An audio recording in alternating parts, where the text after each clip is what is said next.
New expansion, new cards. We have so many cards to review. Hey, buddy, watch this. Like this one, new legendary spell for Demon Hunters. If you're still catching up on what the heck a Demon Hunter is and all the other news, check the pinned comment below. I've got a really nice news recap for you.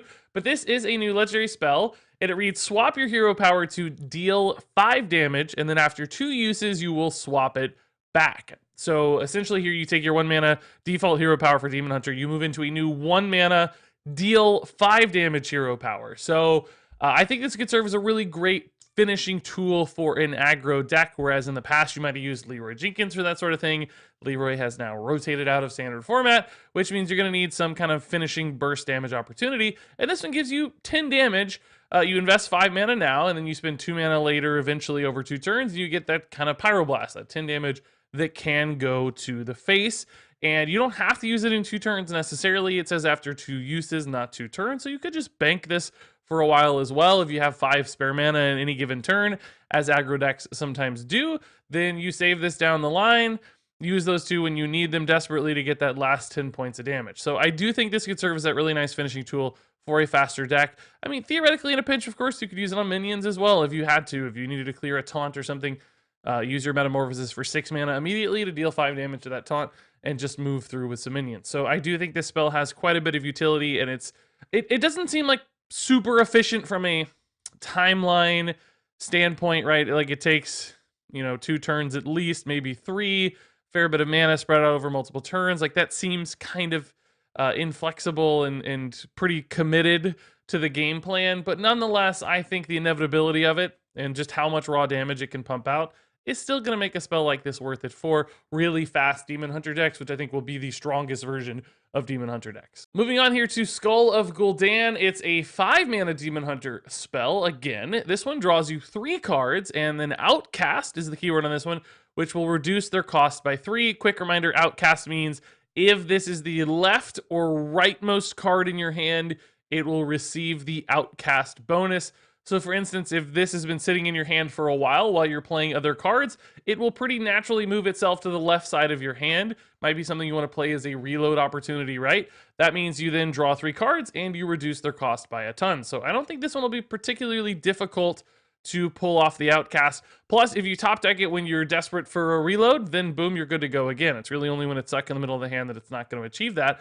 And then at a base level, drawing 3 cards for 5 mana isn't horrendously bad. That's certainly not as efficient as some other options we've seen, but it's in line with expectations a little bit. You could play a card like that on occasion. It's somewhere in the middle between Arcane and Elect and Sprint. But if you reduce their cost by 3, that's just insane.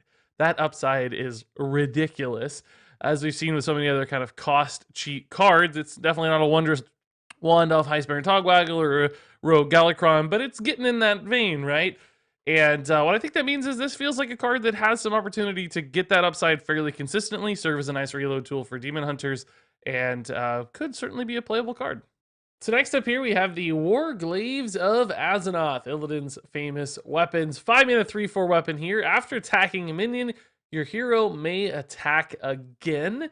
So in some ways, a Sulthray's style weapon, but a little cheaper, a little less conditional because you don't have to overkill to get that second attack. And the idea behind this card, I think, is that Demon Hunter has a lot of attack style synergy cards. If you attack, you can make things happen via other minions, summon stuff, etc. So not only is this maybe a mid-game board swing kind of tool, but it has some extra utility via activating those attack-based synergies. Also keep in mind your hero power does often make this a pretty easy 4/4 weapon instead of a 3/4.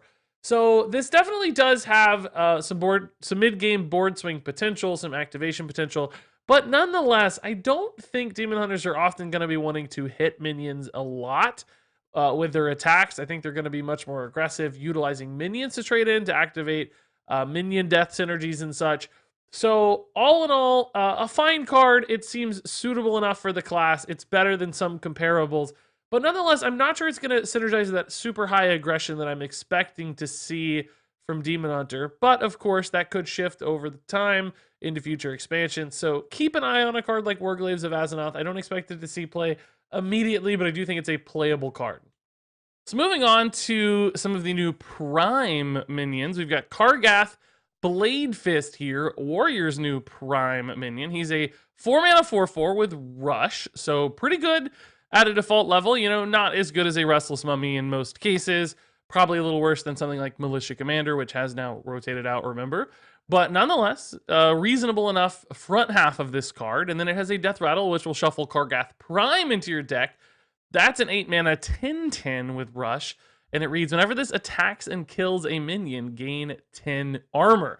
So Kargath Prime actually becomes this really powerful tool where you can clear a board of something pretty nasty. A big minion on your opponent's side goes away, and you presumably gain a lot of armor in the process as well. So it's this stabilization tool, and perhaps even many times you might get 2 attacks. It's so big. Usually 1, but occasionally 2. It's for like something of 20 armor total. So in any kind of deck that can synergize with rush stuff, any deck that cares about killing big minions, any deck that needs a little extra life or swing turns, I think Kargath Blade Fist makes a lot of sense. This feels like you could toss it into a Highlander deck, no problem. It's like the perfect kind of Highlander card. It's got Death Rattle synergies if you manage to find something there. All in all, just feels like a tool that Warrior would absolutely love to utilize and synergizes with rather nicely. So next up here we have Lady Vashj, and I accidentally swapped the cards here, so ignore the positioning. Lady Vashj is what we're looking at. She's a 3-mana 4/3 with spell damage +1, so a fairly reasonable early to mid game minion here for Shaman. You've got some utility with that spell damage. Maybe you throw this down with, you know, like a lightning storm to help clear a board, and you're pretty happy to get some value out of Lady Vashj. She also just has, you know, decent stat line for 3 mana as well. But then, of course, she dies and shuffles in Vashj Prime, we see here in the middle of our screen, which is a 7-mana 5/4, also utilizing some spell damage, but with a battle cry that will draw 3 spells and reduce their cost by 3. So this could be a very interesting tool. First off, you could just, of course, use this in any deck that has like big spells, big removal spells to give you some control reliability, where you draw your Earthquake and you've got this nice big control spell that's now reduced in cost, helps you make some more powerful swing turns later where you clear their board, play something of your own. Alternatively, you could use this in something like a burst combo deck where you draw 3 burn spells, like, you know, lava bursts and lightning bolts.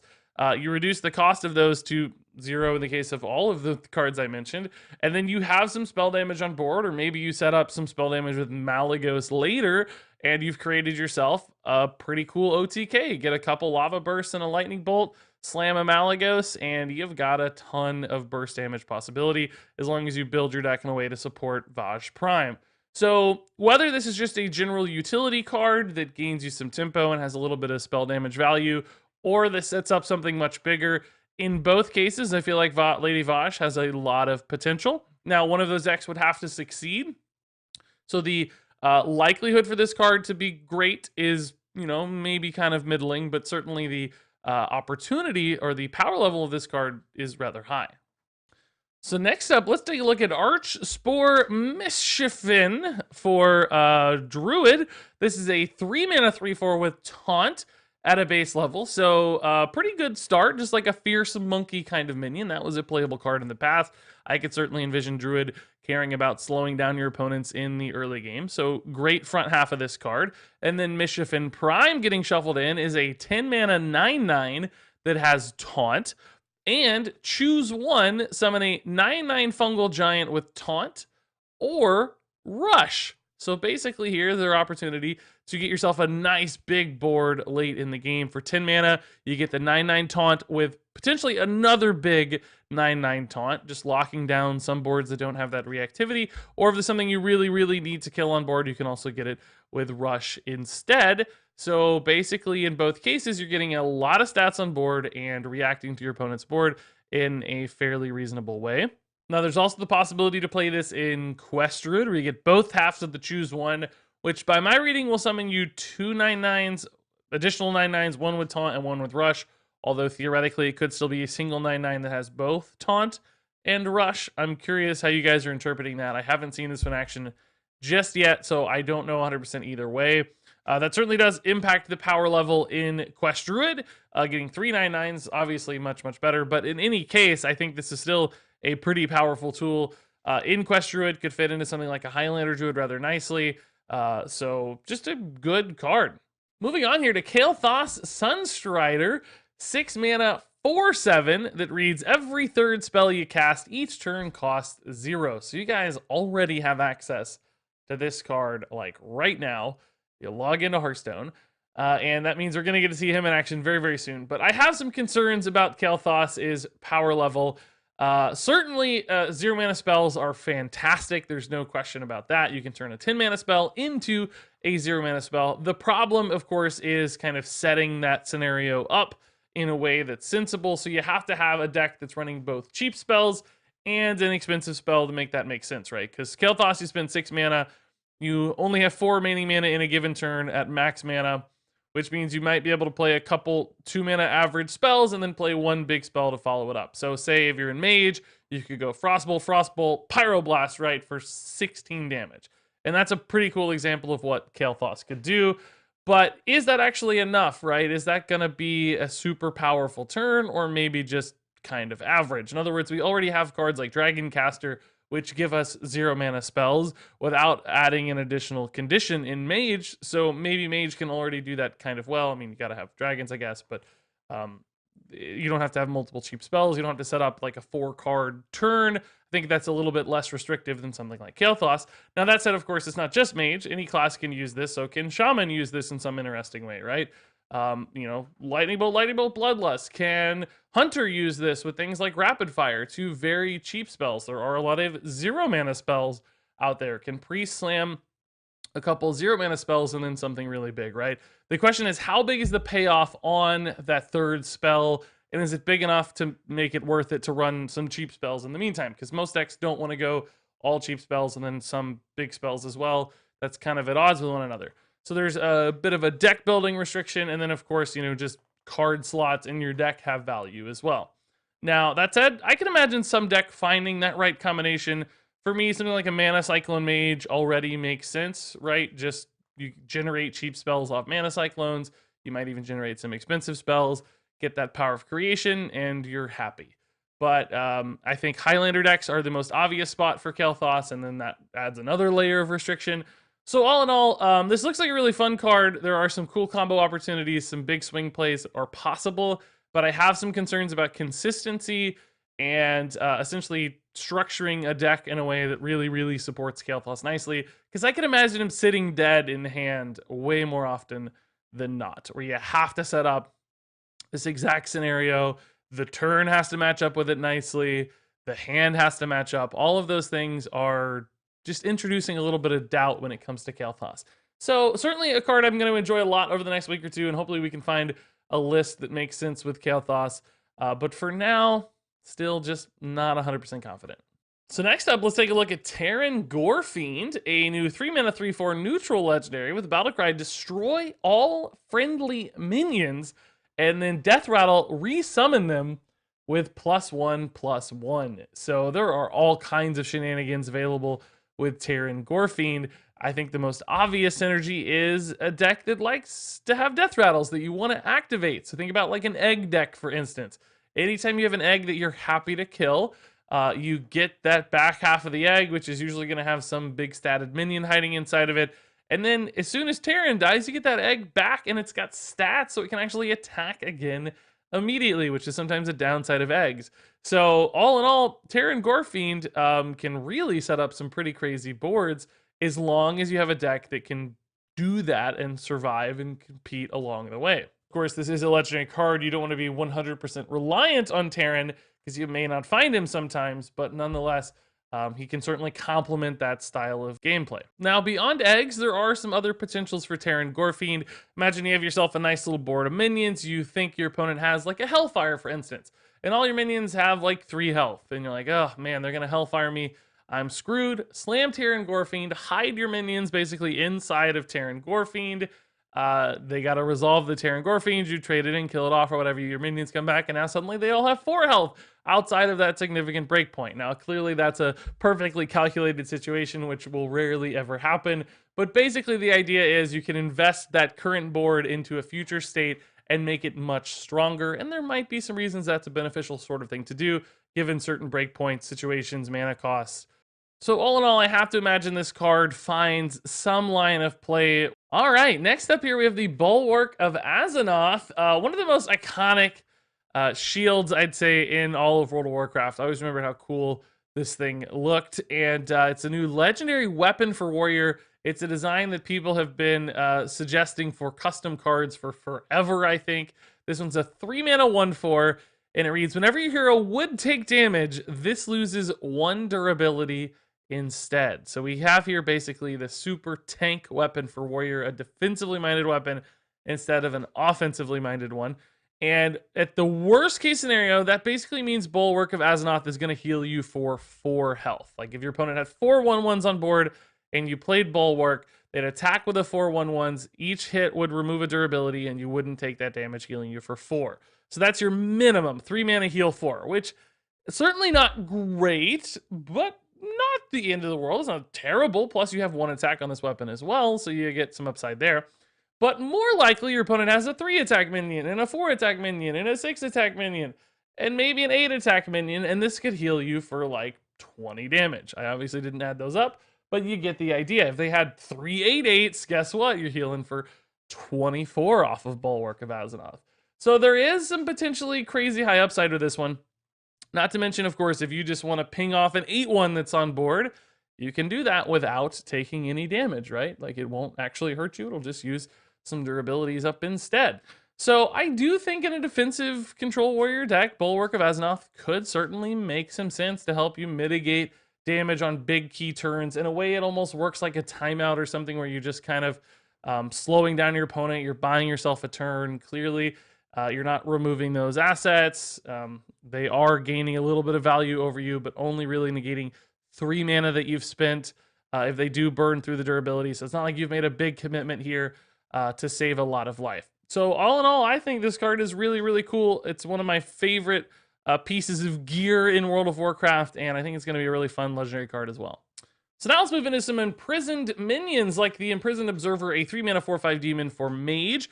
All these imprisoned cards are going to be dormant for a while, 2 turns, and then when this awakens, you will deal 2 damage to all enemy minions. So that is the awaken effect. It's going to be different across all these, as we'll soon see.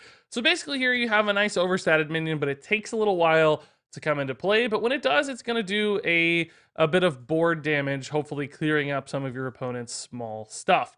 Now, for this particular card, I am a little bit worried about the timing and predictability of this one. As we'll see with some other imprisoned cards, I think they're kind of always good, but this one you have to be pretty specific in when it's going to connect. And I'm worried that your opponent's going to know that, so they'll be able to play around it. And they may just not have many 2 health things sticking around by the time your Imprisoned Observer actually awakens, which is usually going to be like on turn 5, for instance, because this is a 3-mana card. So this one's just awkward. I feel like finding the right time for it, even just playing it on turn 3, I don't know if it's going to make sense. Like, yes, it's a 4/5 that you're eventually going to get, but that's not really that exciting for Mage in most cases. They're doing way higher power, higher synergy sorts of stuff. So don't get like hooked on the fact that it's a Yeti for 3 mana. I don't think that's good enough. The 2 damage is often going to whiff. I think the deck slot will be better served for other cards. So this one just looks like it's going to fall short. So now let's take a look at the Imprisoned Satyr for Druid. This is a 3-mana 3/3. That's dormant for 2 turns, and when it awakens, it will reduce the cost of a random minion in your hand by 5. Now, this one I think is a little bit more controllable and predictable than our previous imprisoned card, and I think it's going to be substantially better for that reason. Essentially, you can play this when you know that you have some big cards you want to discount in your hand already, or maybe you've constructed your deck in a way where it's like guaranteed to hit 1 or 2 specific kind of things like we've seen in the past with Malygos or Elise, those sorts of cards. So essentially, Imprisoned Satyr has way more utility than our previous Imprisoned card, which is kind of leaving the decisions up to your opponent. This one you get to decide much more. And although it is random, and that is a downside, you still get a discount of some sort. And if your deck is running lots of big stuff, that could be pretty substantial. The question still remains, though, can you spend that much time and tempo investing in a future discount? Like, you're spending 3 mana first off, right, for a pretty average minion, but it takes 2 additional turns to get that payoff. If you're playing a really long-term game plan for the late game, some kind of combo deck, you probably can invest that 3 mana without too much risk, but it's going to take a very specific kind of deck for that to work. So Imprisoned Satyr has some pretty high upside. It's just, again, how much you have to invest in it. All those problems come to mind. Next up here, we have the Dark Portal for Warlock, a 4-mana spell. Draw a minion. If you have at least 8 cards in hand, it costs 5 less. So Handlock support here, as we know, Handlock is already a pretty good archetype for Warlock these days.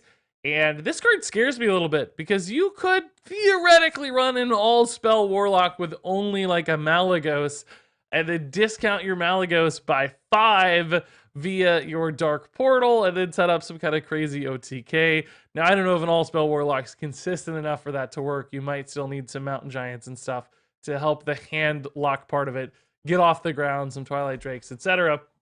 But then, even then, you know, getting a Mountain Giant with a 5-mana additional discount's not too bad, right? Like, you can play that on a much smaller hand size. So all in all, the Dark Portal does seem pretty cool. A nice minion tutor. You're getting that cost you spent on the Dark Portal back, presumably immediately, even with an additional 1 mana.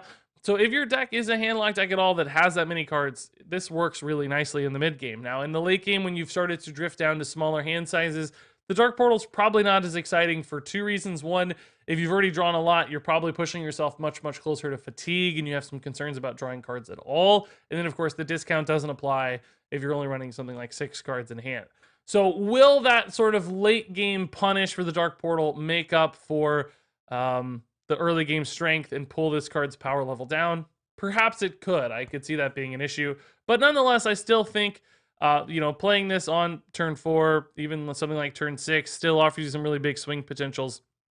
Helps you find the key pieces of your deck, like those big hand support cards. So all in all, I still think Dark Portal is a pretty cool card. Next up here, we have the return of Rogue Secrets. 2 mana again. It's called Ambush. It's the secret. After your opponent plays a minion, summon a 2/3 Ambusher with Poisonous. So this is in some ways like Venom Strike Trap, different activation trigger, but the same result basically, minus it not being a beast. And as we saw, Venom Strike Trap is a playable secret in Hunter. It's actually even still being played a little bit in Wild format today. But, of course, Hunter has some really powerful secret synergy cards to really help express and kind of boost the power level of that card. Rogue probably isn't going to have nearly so many reasons to run secrets. So is Ambush good enough on its own? I don't think so. Basically, if this ever becomes a well-known secret, your opponent's going to save that 3 damage or play small stuff into the ambush. So in other words, they're very unlikely to play something that's susceptible to ambush into ambush. As we know, you can often just play stuff just like Mirror Entity sort of card. It's the same trigger and reaction system. So I don't think ambush makes a lot of sense. It's not like the ambusher's going to have poisonous apparently, or stealth apparently, so it's not like it's hidden or anything. It's just straight up, they can remove it if they have to, just play small stuff in the meantime. So all in all, Ambusher or Ambush to me doesn't really make sense. Even if the other Rogue Secrets are good, I don't know how this one's going to get there. So next up, we have another Druid spell here. It's Fungal Fortunes. Draw 3 cards and discard any minions drawn for 2 mana. So this is basically Book of Specters, but swapped. It's minions instead of spells getting discarded, which sets up this maybe spell druid world, which is kind of cool. I mean, I could imagine a druid getting by with only spells. They can summon a lot of minions with spells. Maybe this could work in something like a quest druid to help you reload your hand and find some really powerful choose 1 spells, for instance. Maybe some kind of hand druid support in the future. And ultimately, just drawing 3 cards for 2 mana is pretty big infusion of cards, right? That's a very efficient card draw. So even if you did discard a minion here and there, if your deck was mostly spells, this would probably still be worth it for the cycle aspect. So yeah, this feels like a fun little card that a deck here and there will actually work pretty nicely with and make quite a bit of sense in. So Fungal Fortunes has some risk, has some downside, but nonetheless looks like a playable card. And then finally, our last card here is Scavengers Ingenuity for Hunter. 2 mana spell, draw a beast and give it +3/+3. So we've got ourselves a beast tutor here with a pretty substantial buff inherent to it as well for only 2 mana. Like, that's a lot of value packed into a single card. And almost no matter what beast you drew, you'd be pretty happy to do this, I think, in most cases. 3/3 for 2 mana is great. You add a resource into your hand. It synergizes with your deck. And then, of course, with Rush and potentially Lifesteal and Charge minions, those stats become even more powerful because you're putting them into action even faster. And I could imagine a combo setup with something like where you're only running maybe a Stone Tusk Boar or a King Crush or something, and you're drawing that one specific beast and buffing it to set up some kind of combo where you copy them in hand and you make multiple copies and then hit your opponent really hard in the face via like Hunting Party and Scarlet Web Weaver discounts or something, right? There's all kinds of shenanigans possible when you have a beast specific tutor with a card like Scavengers Ingenuity. So I think it has general use cases and just, maybe a Highlander deck that wants their beasts to be buffed. That's pretty cool to move through the deck, or maybe some kind of combo setup. So all in all, Scavengers Ingenuity looks like it has a couple different angles of play. Metamorphosis is a 4-star card. Skull of Gul'dan is a 4-star card. Gleaves of Azeroth is a 3-star card. Kargath Blade Fist is a 4-star card. Lady Vashj is a 3-star card. Arch Spore Shippen is a 3-star card. Kael'Thas Sunstrider is a 3-star card. Teron Gorefiend is a 4-star card. Bulwark of Azeroth is a 4-star card. Imprisoned Observer is a 2-star card. Imprisoned Satyr is a 3-star card. The Dark Portal is a 3-star card. Ambush is a 2-star card. Fungal Fortunes is a 3-star card. Scavengers Ingenuity is a 4-star card. And there you go, folks. That wraps it up for our first ever Ashes of Outland card review. We're going to have a lot more very, very quickly, it seems. But also today, keep an eye out for my other Demon Hunter card reviews for the basic and starter cards for Demon Hunter. Also, my review for the Priest updates and new cards and changes, both coming today as well. So lots of card reviews hitting soon. That said, of course, share your thoughts on these cards in the comments below. But until then, thanks much for watching. And until next time, game on.